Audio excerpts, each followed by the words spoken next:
News.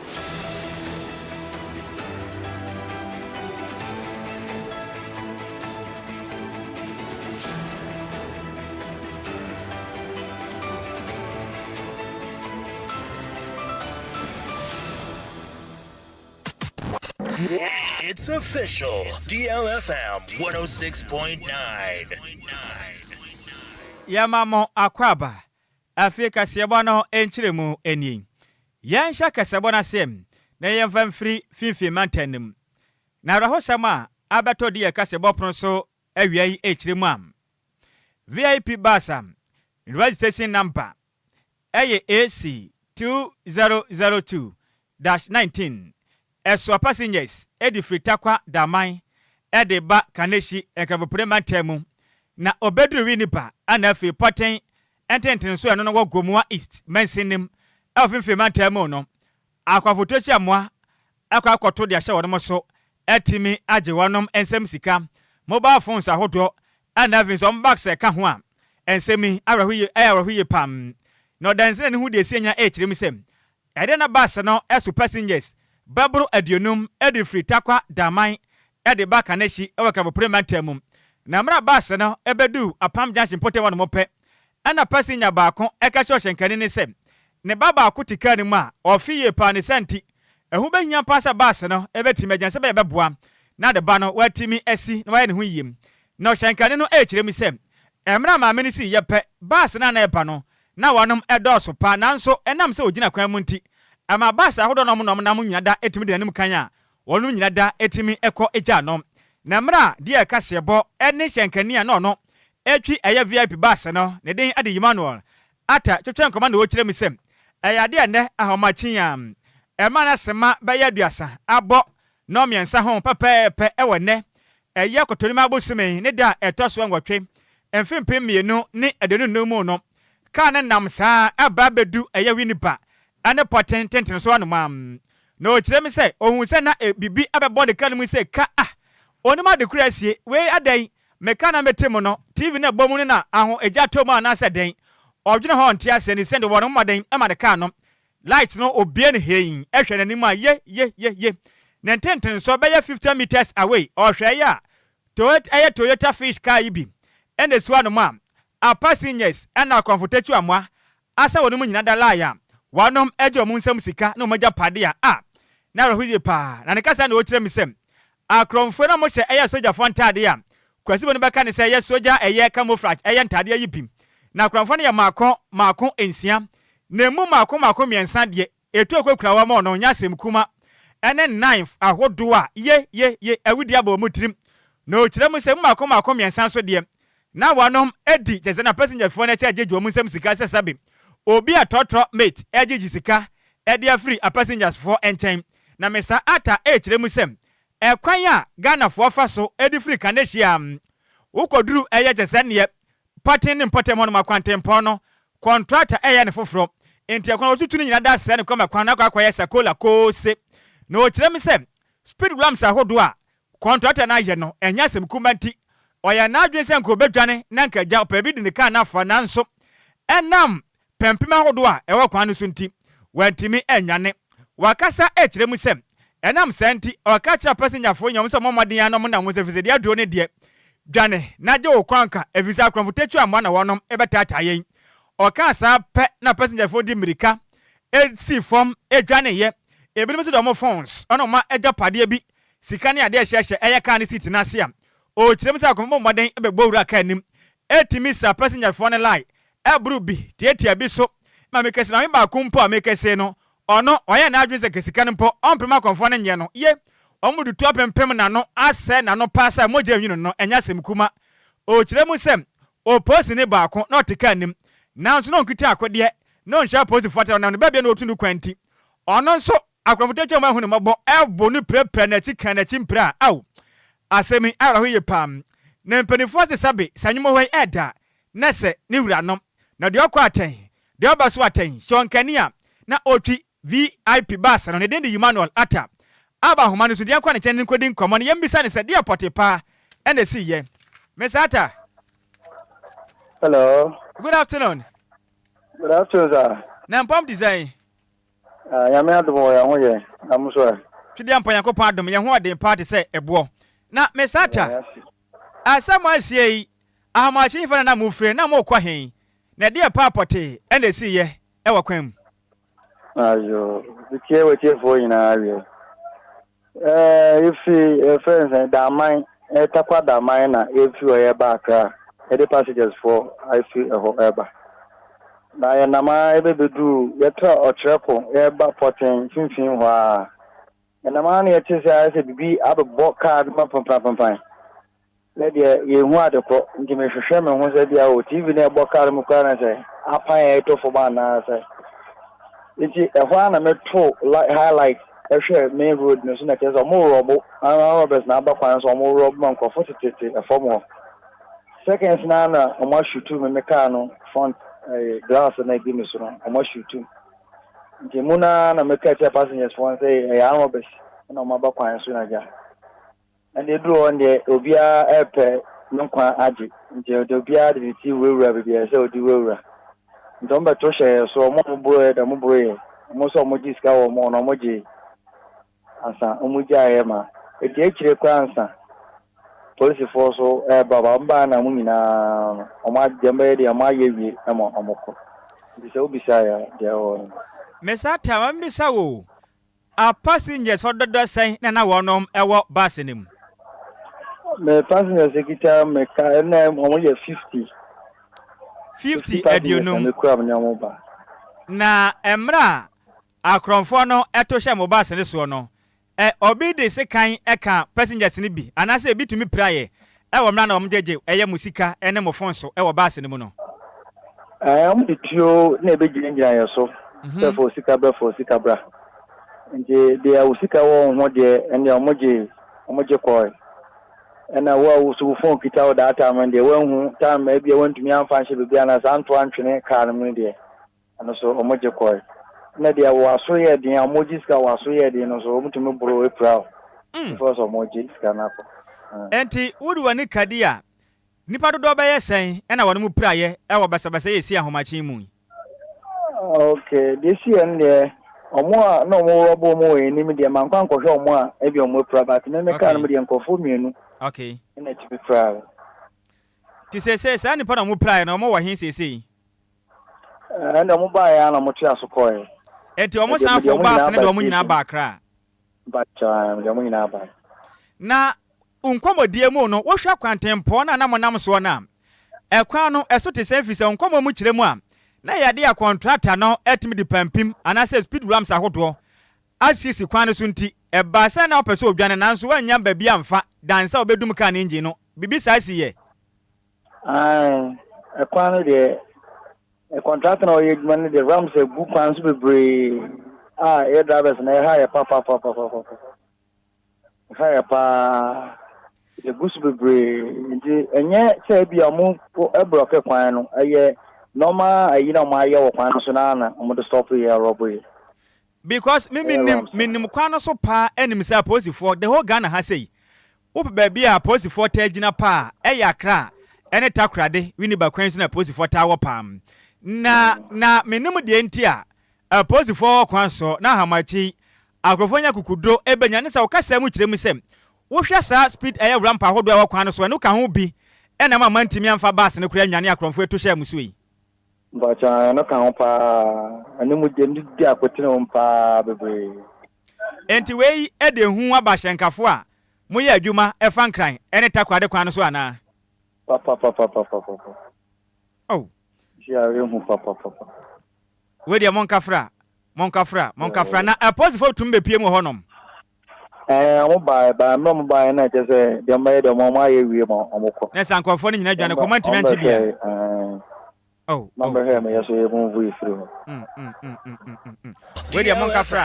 monkafra ba kwaso de ni de chi beto benkum ni fo be sa ba nchen abaji mu nchirimu wai bacha ya da se bebre edipa wotie ne nkan ayo hyenkania na ode VIP basam eno efri takwada man ede ba akra na homachen akwamfutetu amwa akoto de ahya wono so ewon kran ena afi takwade kwantempon so mekira poten age wono nsam sika mobile phones ahodo ene wone mu sem box a asem ne more den sika Kwadwo sa wo ka se kwa we ne na ye nam so a ye kokwa me fum papa yi no me kai pa sa me du ho asem na me kai o kai pa sa se ne omo ye kwan ye omo se kwan ni na omo anja ba kokora wo mu se ne be ya eno no so mo ye ba ko wi ananka omo akose ba ko no ma sa ye no omo se ni na kwan ye ni nyina na asai entikas contractor o ye kwan at least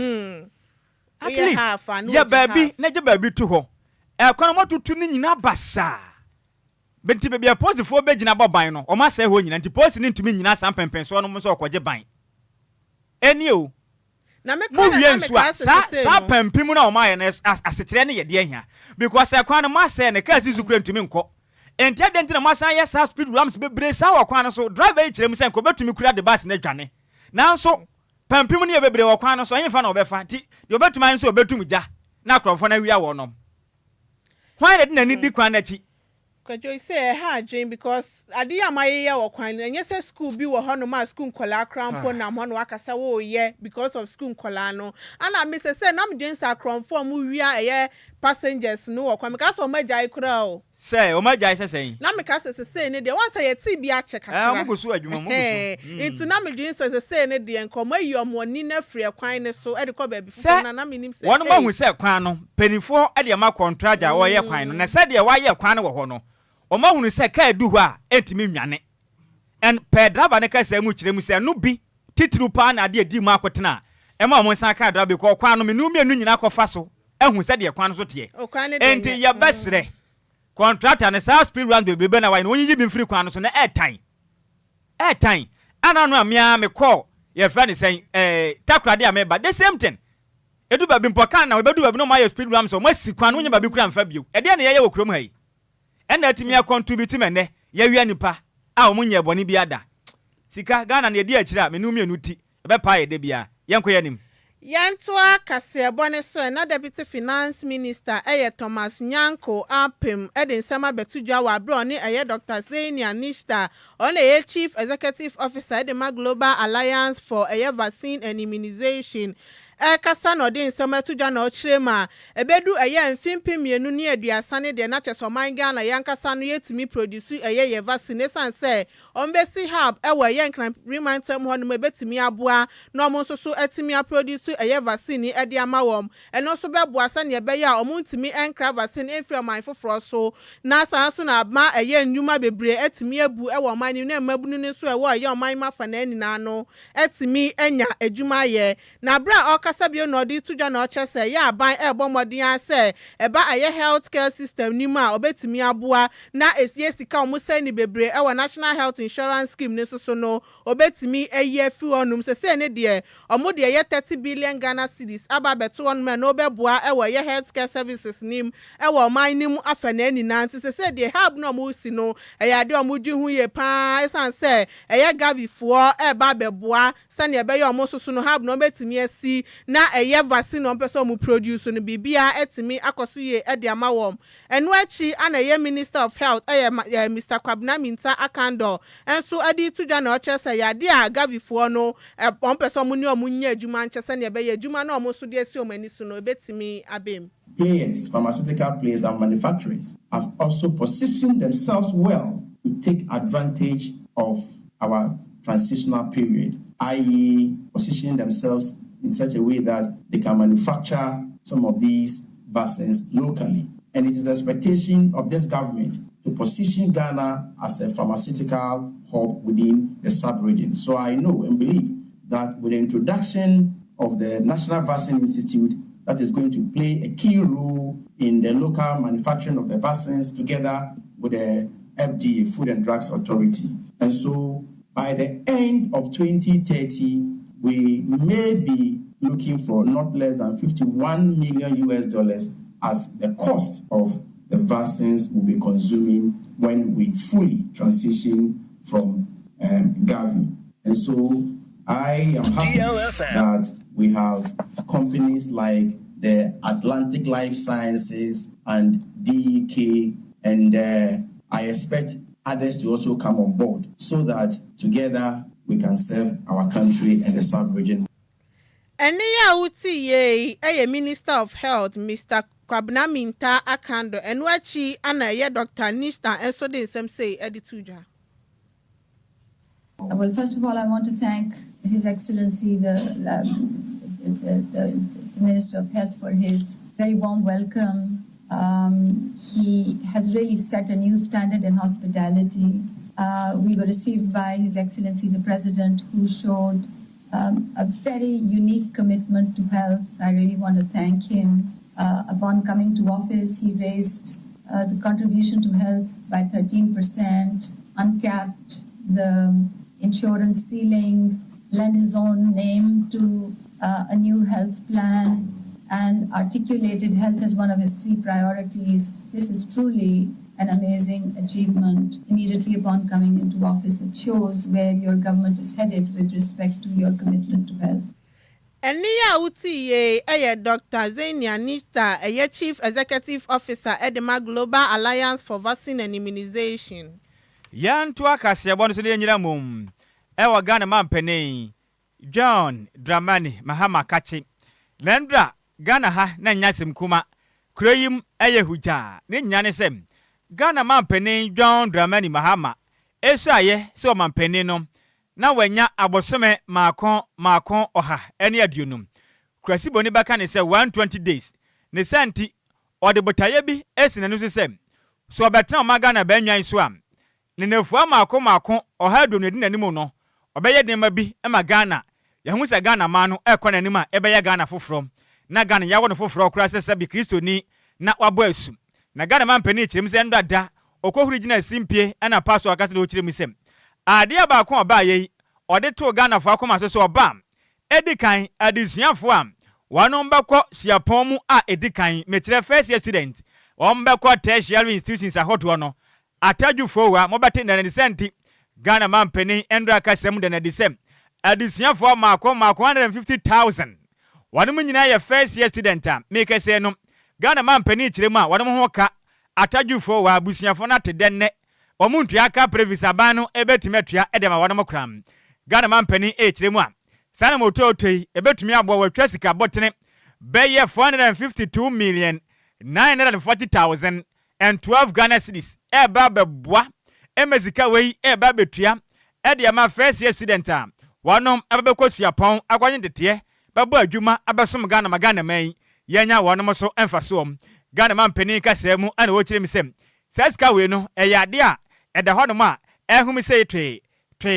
a we obi antumi fa ne nsampo emfa nkam o kirem de sikara betumi akopie mu e wo get fan ene asoye a ehwe humasua ensensem so aboa ede adiguma sebe ye beboa na Ghana adusuafo am wonom beko akwaye ntete e wo suapo ahodo ma afi na dikan wonom kono aban betua kai awofoi wonom ntua kapre e wo manyim. I promise to convene a national consultative conference on education to build consensus on the necessary improvements to our education sector. I'm glad to report that this promise has been fulfilled. Over 2,000 proposals were received, including a survey on free senior high school with 20,000 respondents. The report on the consultations will be ready by the end of May 2025 and will be made public. The extensive consultation was crucial to building a genuine national consensus for sustainable reform in our education sector. The no academic fee policy for all first-year students in public tertiary institutions was a key promise to ease burden on families and expand access to higher education. My government has taken concrete steps to implement this. 452,940,012 Ghana cedis has been allocated for the payment of academic facility user fees for 156,294 first-year students in public tertiary institutions for the 2025 academic year. Get Fund has also been instructed to pay the fees directly to the tertiary institutions, ensuring timely disbursement. The No Fee Stress application portal has been developed and is now live for first-year students to register and authenticate their eligibility. Enwachi ana Ghana mampene John Dramani Mahama kasemu ana wo kire musem eye COVID-19 a besen wiase amansa nyina komo no Ghana hanamo nso ebiduru hanamo am abanda da atwa mukwe na adodan kwa kufu ado amemo etumi kofa COVID levy di baya Ghana fo atwa oye campaign ka kire Ghana fo so oba obetu asiese hu ewo ne nefu amakomako edikan eye ohaduonu ni mu obeye afiro nanso okiremu a endada yanka nkyere Ghana fo nyina so obaye no otumi ye ni nyina ne sequence di aba ene ebisa ne se Ghana mampani de na asi kwan ene wo kiremu se IMF program abandada ekofa besa Ghana fo kromu nhyehyeye no omode COVID-11 ni ka ho bi ne santi saban pese wo yi a ebayire sesra ebayire se benta wo krom ne santi oguzo mo ne mpanifo si hu konwa anum asomdwe bom na boa no ho kwampa obetumi afa so a COVID-11 nso obeye ne se twem ka bia moman boshe no wetimedi so. Scrapping draconian taxes to alleviate hardship and ease the high cost of doing business. I promise to scrap the e-levy, the COVID levy, the 10% levy on bet winnings, and the emissions levy within my first 90 days in office. These tax expenditure measures were central to our 2025 budget statement. On April 2nd, 2025, I signed several bills into law, including the Electronic Transfer Levy e-levy repeal bill 2025, the emissions levy repeal bill, and the betting tax. We have delivered on 3 of these 4 specific tax repeals as promised. The COVID levy has intricate linkages to the existing IMF program. As a value-added tax, we have agreed with our multilateral partners to include it in our overall VAT rationalization exercise that is scheduled for September this year. We've significantly exceeded our 120-day promises regarding overall tax reform by enacting other critical bills such as the Value-Added Tax Amendment Bill, the Income Tax Amendment Bill, the removal of VAT on motor vehicles, the Public Financial Management Bill, the Growth and Sustainability Levy Act, the Earmarked Funds Capping and Realignment Bill, the Gold Board Bill, the Energy Sector Levy Bill, and the Petroleum Revenue Amendment Bill. Ne kwa kramo no ena Ghana mampani John Dramani Mahama echiremam Nyankopo ya aduma eye Deloitte wonom Deloitte Ghana ebe timi di hwem mapa ede ababeto ne pono so ede fa National Cathedral eye project am abandada beka kire Ghana for se twidi ampon Nyankopon efri ne konkrom emu konkrom biam honom abeso ndaye se onya japade emfa mo no Nyankopon ne wontremwem na onhye Nyankopon animnyam efri se eno ne ade a eso medoba mani ne senti okirema Ghana mampani dada na adedan kwa kufu ado be hye Ghana for bo kire yensem onfa ne botom sika emme ode ne botom sika ne besie na o Ghana sika kapre enkum da nanso Ghana mampani dada ba ya Ghana fo sika ye ahiafo ye sika yi o mampani de akotu abura kakra fom a emfaso amaso nto ochem se sika no so emperifo be nhwehwem mapa na ba bia sika kodie no ya ne pagi se twe na ya je sika no achi nso banks ahodo a abanda da begu no Ghana fo adwumayefo ahodo ho papa wonom ene sabia hiafo sika kogu wonom nyina abanda da di jezane tabon to so a wonom adi ni se to wo mam no baji ni nyina de moman sana mabone no ebi nsi biu ode ni so mu nkyeremu sei. This war against corruption continues unabated. The Minister for Health is reviewing the Auditor General's report on the COVID-19 expenditures. After the review, the appropriate actions will be taken. The Sputnik V scandal is under investigation. The Minister for Finance has launched an inquiry into the collapse of indigenous banks and financial institutions. And make no mistakes, facts will be unearthed, culprits will be punished, and lessons will be learned. The Minister for Energy and Green Transition has commenced investigations into the PDS scandal. Deloitte and Touche is conducting an independent audit of the National Cathedral project. I expect their report by the end of this month. A number of officials have been invited and questioned concerning the 13th African Games. On April 30th, 2025, the Attorney General filed 11 charges against a former National Signals Bureau Director General and others for various offenses. Charges will also be filed in the Accra SkyTrain and the National Service Ghost Name scandal.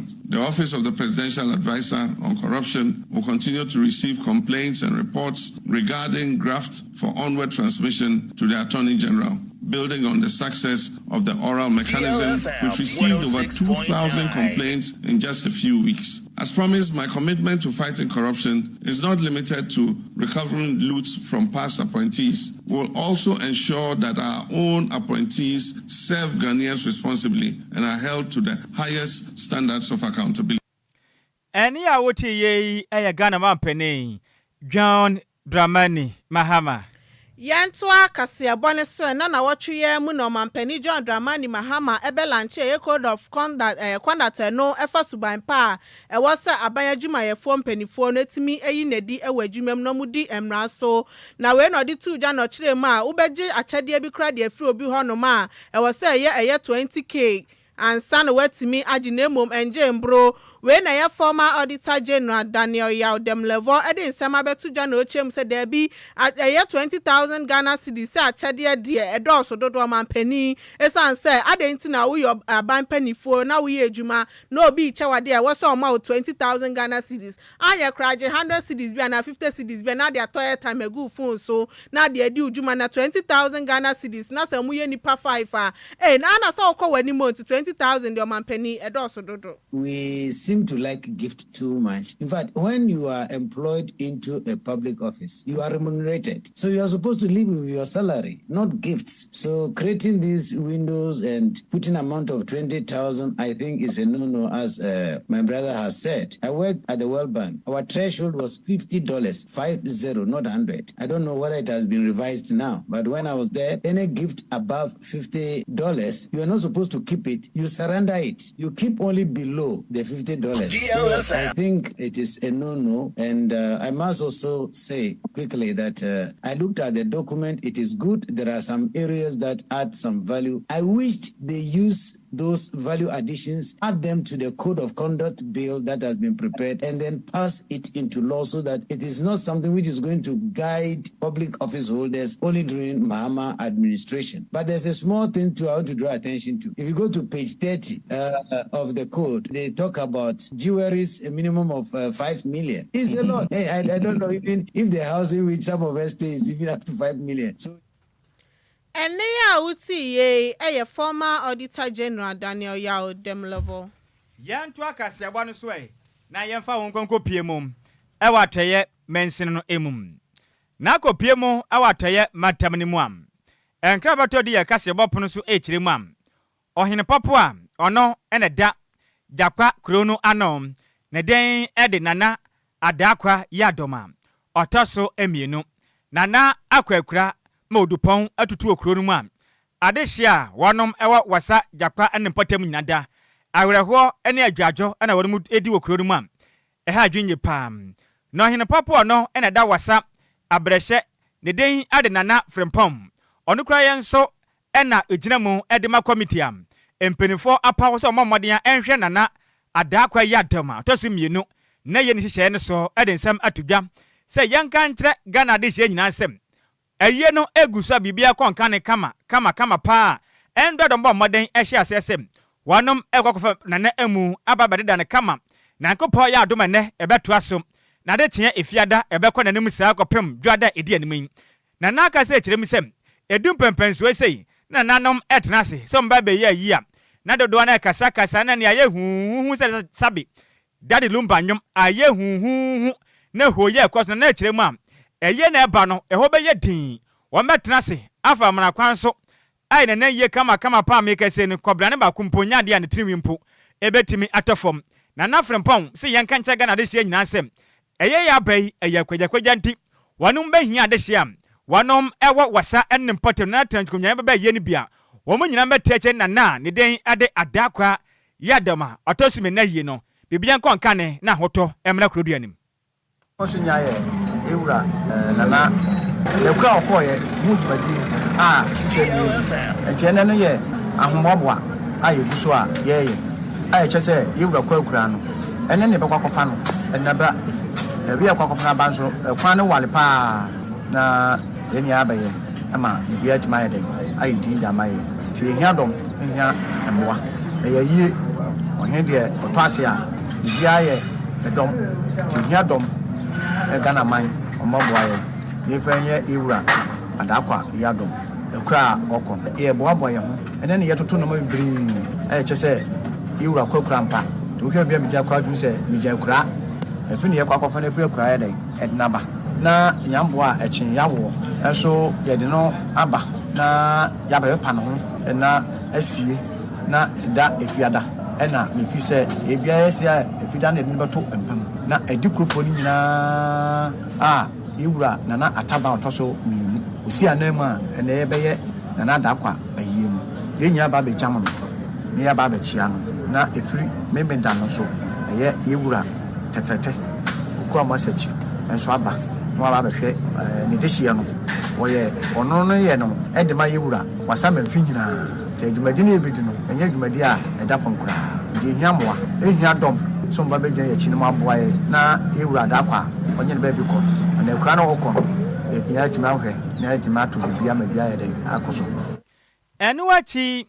ana wasa abreshe eye hene nana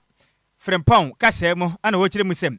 enam se ohene ana atonti won betena se aya mamre ede nchichepa agwakwam manananom atrankonwa won potem nyina kopiem oye na se be ye beboa na mra so die nchichepa betumi aboa na yie no akwasomdwe mu no bibia akokama kama ede ma ade hia wonom ewo empotem honom na amamre ne amane se ohekwakura bia ni se ohekwakura amane na amane kwaso ni nya bagu na kwaso ama obia ede ahubi mo bi tiwa ho se yewura kwakura amane kwaso no ye beye hyehyɛ edi so ba kom yenu miensa memeda